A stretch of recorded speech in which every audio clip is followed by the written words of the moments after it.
Hello everyone. In this session of comprehensive learning, let us discuss some of the important Kerala PSC questions on fluid mechanics and water resource engineering. Myself Niranjana MS, Assistant Professor in the Department of Civil Engineering of Christ College of Engineering, Irinalakuda. So let us move on to the first question. So the first question is, surface tension is caused by a force of dash at the free surface. Option A, adhesion. Option B, cohesion. Option C, both A and B. Option D, either A or B. So the correct answer is answer B, cohesion. Cohesive force is the force of attraction that exists between same type of molecules. So that force, that is the force which is existing between the same type of molecules, is responsible for surface tension. Second question is, a stable submerged body has option A, center of gravity below center of buoyancy, center of gravity below metacenter, center of gravity above center of buoyancy, center of gravity above metacenter. So the correct answer is option A, that is center of gravity below the center of buoyancy. So from the options, option B and option D can be cut off because metacenter is applicable only to floating bodies. The question is about submerged body. So in the case of a submerged body, stability is said based on the position of center of gravity and center of buoyancy. So for stable submerged body, center of gravity should be below the center of buoyancy. Next question is, that is the third question is, poise is the unit of option A, density, option B, velocity gradient, option C, kinematic viscosity, option D, dynamic viscosity. So the answer is option D, dynamic viscosity. I think much explanation is not required for such a simple question. Poise is a unit of dynamic viscosity in CGS system. Question number 4. The velocity distribution at any section of a pipe for a steady laminar flow is option A, linear, option B, exponential, option C, parabolic, option D, constant. So from the graph of velocity distribution in a pipe for steady laminar flow, we can see that it is a parabola with maximum velocity at the center. So the answer is option C, parabolic. That is, the velocity distribution at any section of a pipe for a steady laminar flow is always parabolic. So this figure shows the velocity distribution in pipes. So the figure A shows laminar flow and figure B shows turbulent flow. So the question was about laminar flow, that is of the figure A, in which the velocity distribution is parabolic with maximum velocity at the center. Question number 5. In flow-through pipe, the efficiency of transmission under conditions of maximum power transmission is option A, 50%, option B, 66.67%, option C, 70%, option D, 95.9%. The correct answer is 66.67%.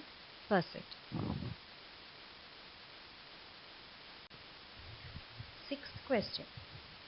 A rectangular channel will be most economical when the flow depth and bottom width are in the ratio. Option A, 2:1, option B, 1:1, option C, 1:2, option D, 1:4. So the correct answer is option C, 1:2. Since the question is asked as ratio of depth is to bottom width. It is option C. So when you are reading this question, you should be more careful about the shape of the channel. The question is about rectangular channel and the question is depth to bottom width ratio. That is 1:2. So the answer is option C. So let us discuss the explanation for the answer 1:2. For a rectangular section, normal area, otherwise known as wetted area, is B into Y. Wetted perimeter is B plus 2Y. So therefore you can find hydraulic radius R as A by P, that is By by B plus 2Y. For a section to be most economic, the condition is dP by dy is equal to 0.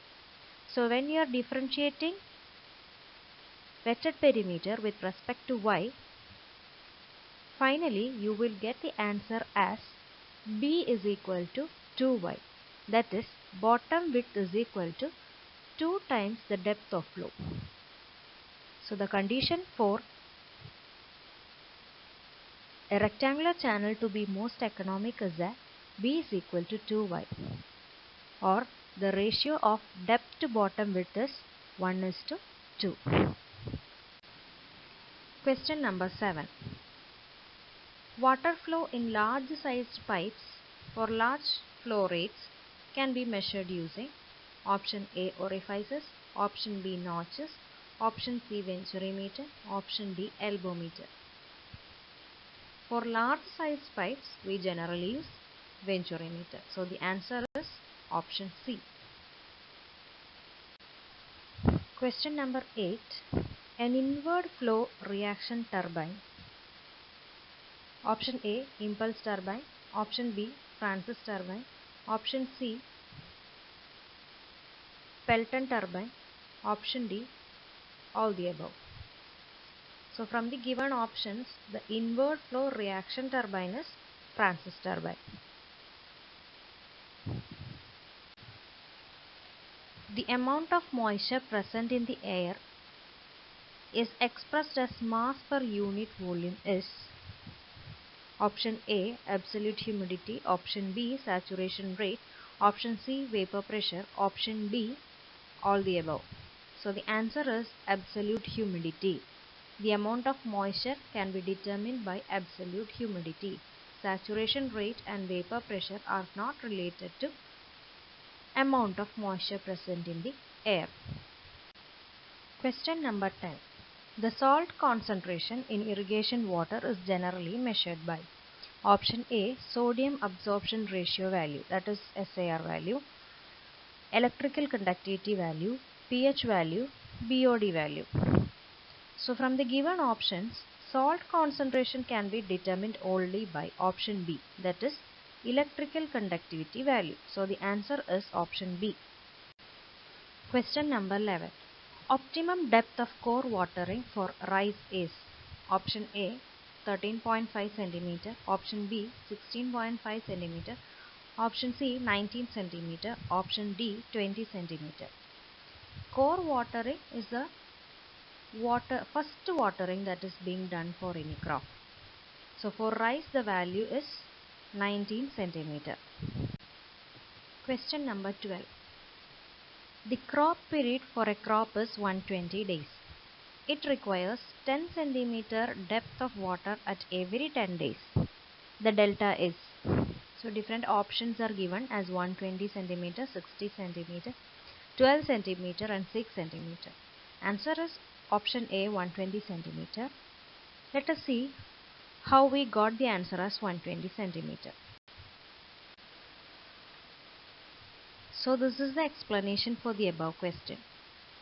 So in the above question, we are asked to find out delta. Delta is the depth of water that is required during its crop period. So we have to find the total depth of water required in its crop period, that is 120 days. So the first step is to find the number of watering required. So every 10 days we require watering. Therefore, number of watering is equal to 120 by 10, that is equal to 12. So, total depth of water required in 120 days is 10 into 12, that is 120 centimeter.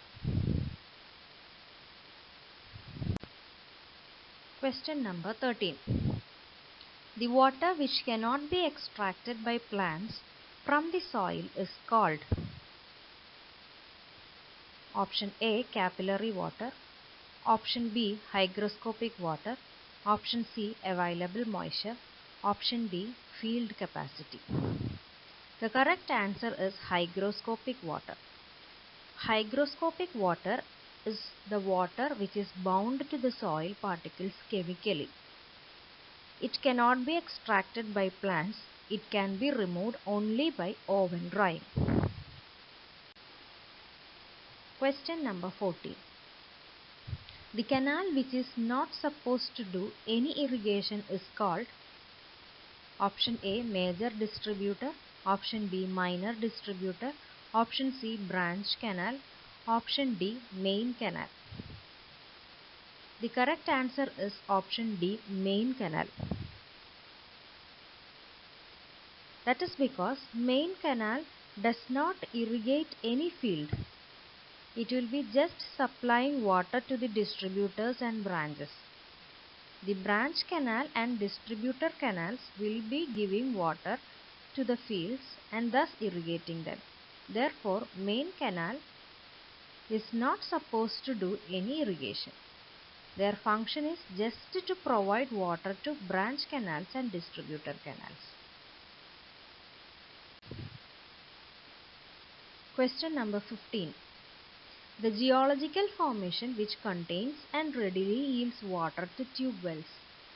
Option A, water table. Option B, aquifer. Option C, aquiclude.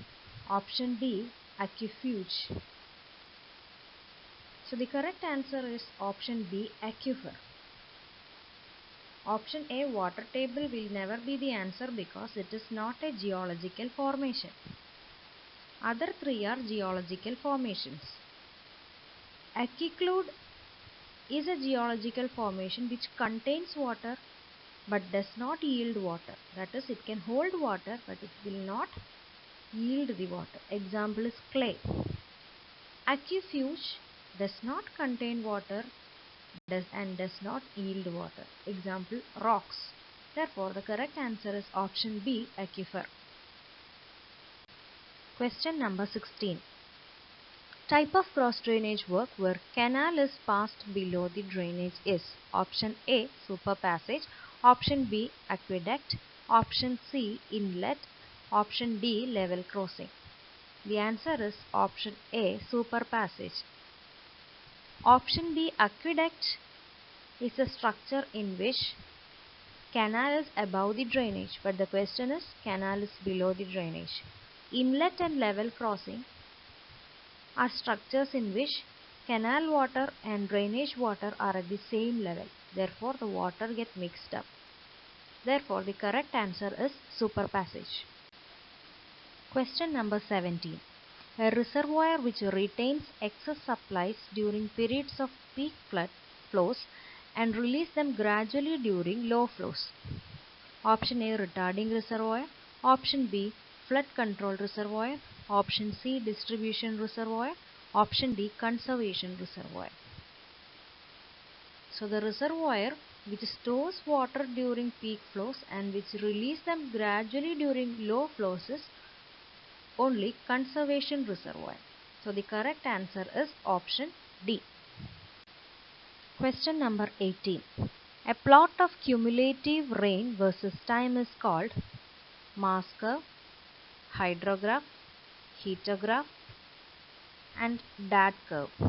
Option A is the correct answer, that is mass curve. Cumulative rain and time will be obtained only from mass curve. Question number 19. Example of subsurface source of water. Option A, river. Option B, ponds. Option C, springs. Option D, streams. The correct answer is option C, spring. River, ponds and streams are surface sources of water. And the last question, question number 20, according to equation of continuity. So from the given options, we can pick up the correct answer as option C. That is A1V1 is equal to A2V2. Thank you.